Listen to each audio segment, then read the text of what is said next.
बिस्मिल्लाहिर्रहमानिर्रहीम, अस्सलाम वालेकुम व्यूअर्स, मैं हूं फारूक जौहरी और आप देख रहे हैं दी स्टोरी विद राना अजीम। एक मरतबा फिर दुनिया में क्या हो रहा है उन खबरों को लेकर मैं आपकी खिदमत में हाजिर हुआ हूं। सबसे पहले हम बात करेंगे गजा के हवाले से।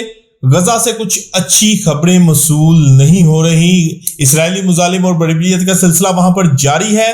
इस मुजालिम और बर्बरियत के नतीजे में अब तक कई जो फलस्तीनी हैं जामे शहादत नोश कर चुके हैं। अब इसराइल ने गजा के अंदर मजीद क्या इकदामात किए हैं, गजा पर मुकम्मल कब्जे के लिए इसराइल अब क्या करने जा रहा है, आज के व्लॉग में मैं आपको इस हवाले से बहुत अहम तरीन स्टोरी देने जा रहा हूं। और दूसरी जानिब मैं ये भी बताऊंगा कि रूस और यूक्रेन तनाज़े के अंदर ट्रंप खुसूसी तौर पर सालिसी का किरदार अदा कर रहे थे, लेकिन अब रूस ने कड़ी शर्त रख दी है कि यूक्रेन के साथ जंगबंदी में इस रूसी शर्त को मानना होगा वरना सुलह नहीं होगी।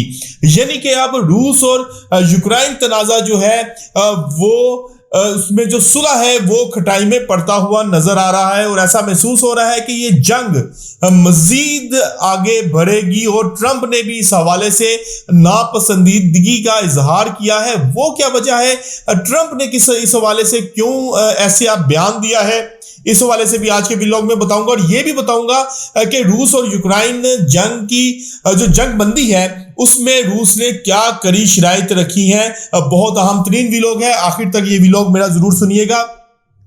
लेकिन तमाम स्टोरीज की डिटेल में जाने से पहले दी स्टोरी विद राना अजीम को सब्सक्राइब करना ना भूलेगा और बेल आइकन का बटन प्रेस करना ना भूलेगा।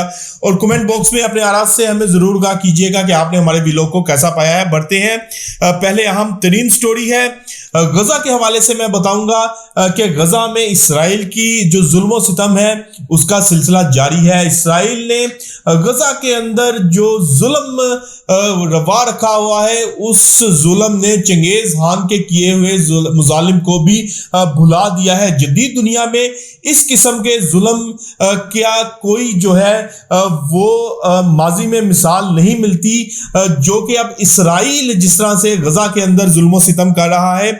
इसराइल ने अब तक जो फलस्तीन के ऊपर स्ट्राइक्स की हैं उसमें हम आपको हमेशा से फिक्र देते रहे हैं कि अब तक 70,000 से ज़ायद फलस्तीनी जो है वो जामे शहादत नोश कर गए हैं। अब जो इसराइली मुजालिम हैं उनके खिलाफ हौसी बागियों की जानिब से वक्तन फवक्तन जो है वो स्ट्राइक्स का सिलसिला भी जारी है। अब इसराइली फोर्सेस ने दावा किया है कि यमन की जानिब से एक मिसाइल दागा गया लेकिन इसको कामयाबी के साथ इंटरसेप्ट कर लिया गया। हम आपको बता दें कि 7 अक्टूबर 2023 से अब तक यमनी हौसियों ने वक्तन फवक्तन इसराइल के ऊपर ड्रोन्स और जो मिसाइल्स हैं उनसे स्ट्राइक्स की हैं। और इसराइल इन ड्रोन और जो मिसाइल स्ट्राइक्स हैं उनसे खासा जो है वो खाइफ है, खासा जो है इस हवाले से परेशान है कि इन स्ट्राइक्स का किस तरह से जवाब दिया जाए, क्योंकि हौसी बागी इस तमाम सूरत हाल में किसी तौर पर भी पीछे हटने को तैयार नजर नहीं आते और अपने फलस्तीनी भाइयों की मदद के लिए वक्तन फवक्तन इसराइल के ऊपर स्ट्राइक्स कर रहे हैं। अब ताज़ा तरीन गजा की सूरत हाल क्या है, जो खुद साख्ता एक कहत की फिजा गजा में कायम की गई है इसराइल की जानिब से। इस कहत के नतीजे में 303 से ज़ायद फलस्तीनी जो है वो शहीद हो चुके हैं, जिसमें ज़्यादा तादाद नौज़ायदा बच्चों की है और ज़्यादा तादाद जो है बच्चों पर मुश्तमिल है। अब इसराइल ने गजा के ऊपर मुकम्मल कब्जा के लिए अपनी ताज़ा तरीन फौज को गजा की सरहदों पर खड़ा कर दिया है और जो इंटरनेशनल वारफेयर जो मॉनिटर करते हैं उनके मुताबिक इसराइल ने टैंकों को भी गजा की सरहदों पर तैनात कर दिया है। अब सिर्फ वो इसराइल डिफेंस फोर्सेस की जो है जो कमान है उसके हुक्म के मुंतजिर है कि जो ही हुक्म दिया जाए फौरी तौर पर गजा के अंदर दाखिल होकर बाकी मानदा जो गजा में लोग हैं उनको शहीद कर दिया जाए या फिर जबरन जो है गजा से बेदखल कर दिया जाए। और इसी तनाज़ुर में ट्रंप ने भी एक बयान दिया है कि गजा और जो इसराइल का मामला है आने वाले दिनों में नतीजा खेज हो जाएगा। यानी कि ट्रंप ने इस हवाले से वाज़ेह पैगाम दिया है इसराइल को कि आने वाले दिनों में गजा के ऊपर जो उनका मंसूबा है उसको मुकम्मल कर लें और गजा के ऊपर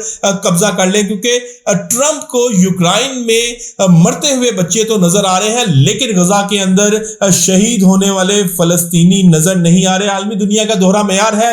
बहरहाल सऊदी अरब, कनाडा, ईरान, इन्होंने वाज़ेह तौर पर मुतालबा किया है कि इसराइल ने जो हॉस्पिटल्स के ऊपर स्ट्राइक्स की हैं इसकी गैर जानिबदार तहकीकात करवाई जाए और इसराइल को इस हवाले से कटहरे में लाया जाए। आलमी दुनिया बहरहाल कुछ मुमालिक इसराइल के खिलाफ आवाजें तो उठा रहे हैं लेकिन ये आवाजें नाकाफी हैं। जब तक इसराइल के खिलाफ मजबूत बुनियादों पर कोई ऑपरेशन या स्ट्राइक्स नहीं होगी, इसराइल अपने जुल्म और बर्बियत से बाज नहीं आएगा। तो व्यूअर्स, ये तो थी गजा के हवाले से सूरत हाल। अब बढ़ते हैं रूस और यूक्रेन तनाज़े के हवाले से कि ये तनाज़ा कहां तक पहुंचा है, क्योंकि कहा जा रहा था कि अमेरिका और ट्रंप जो है वो इस तमाम मामले में सालसी में आ गए हैं। तो अब ये जंग जल्द जो है वो खत्म हो जाएगी, रूस और यूक्रेन के दरमियान जंग बंदी हो जाएगी। लेकिन इस तमाम सूरत हाल में रूस ने एक कड़ी शर्त रख दी है। रूस ने यूक्रेन के लिए यूरोप की सिक्योरिटी गारंटी को मुस्तरद कर दिया है। रूस का कहना है कि रूस यूक्रेन के लिए यूरोपीय तहफ़्फ़ुज़ की ज़मानतों का मुखालिफ है। अगर इस किस्म की गारंटी की इजाज़त दी गई तो इसका मतलब है कि यूक्रेन में नेटो की फोर्सेस तैनात होगी और रूस ने बड़बला इस बात का इजहार किया है कि हम किसी सूरत भी यूक्रेन के अंदर नेटो फोर्सेस की मौजूदगी को नहीं मानेंगे, ना ही इसके नेटो की फौज की तैनाती को किसी सूरत भी कबूल किया जाएगा, ना ही इसको स्पेयर किया जाएगा। यानी कि रूस का एक जो है मजबूत स्टांस सामने आ गया है। ट्रंप ने भी रूस और यूक्रेन तनाज़े के अंदर खत्म करने के लिए 2 हफ्ते का वक्त दे दिया है। उनकी ख्वाहिश है कि इस 2 हफ्ते के दरमियान जो है पुतिन और ज़ेलेंस्की की मुलाकात करवाई जाए, लेकिन अब तक पुतिन की जानिब से किसी किस्म की पेशरफ्त नहीं हो सकी। वो अब तक जो है इस मुलाकात के लिए तैयार नहीं है। ज़ेलेंस्की तो तैयार है लेकिन पुतिन तैयार नहीं है। पुतिन चाह रहे हैं कि इस जंग के लिए जो सुलह है वो उनकी शराइत पर हो। ऑलरेडी जो है वो यूक्रेन 20% अपना इलाका इस जंग में खो बैठा है, जो कि रूस को देने का वादा किया गया है। अब ट्रंप ने एक और बात का इजहार किया है। उन्होंने कहा है कि अगर रूस ने बात ना मानी तो फिर कोई और तरीका अख्तियार किया जाएगा, क्योंकि मैं यूक्रेन के अंदर अमेरिकन तंसीबात के ऊपर हमले से किसी तौर पर भी खुश नहीं हूं। हमने गुज़िश्ता व्लॉग्स में आपको बताया था कि रूस ने यूक्रेन के अंदर अमेरिकन तंसीबात को निशाना बनाया है। अब ट्रंप ने इसका इजहार कर दिया। उन्होंने कहा है कि अगर रूस सुलह के ऊपर नहीं आता तो फिर मैं किसी और तरीके से जो है वो रूस को सुलह के ऊपर मजबूर करूंगा और इसको सुलह के ऊपर लाऊंगा। यानी कि दूसरे अल्फाज में, दबे अल्फाज में ट्रंप ने रूस को खुली धमकी दे दी है। अब ऐसा महसूस होता है कि अगर रूस ने इस तमाम मामले में जंग बंदी की जानिब नहीं गया तो इस जंग का दायराकार फैलता हुआ नजर आएगा। यूरोपीय मुमालिक, नेटो, अमेरिका भी इस जंग में कूदती हुई नजर आएंगी, जिसके बाद आलमी जंग जो है वो शुरू होने का आलमी जंग शुरू होने का ये पेश हैमा भी साबित हो सकता है। तो व्यूअर्स, आज हमने आपको बहुत अहम तरीन खबरों से आगाह किया। कल तक के लिए अपने मेजबान अपने भाई फारूक जौहरी को इजाजत दीजिएगा। अल्लाह हाफिज।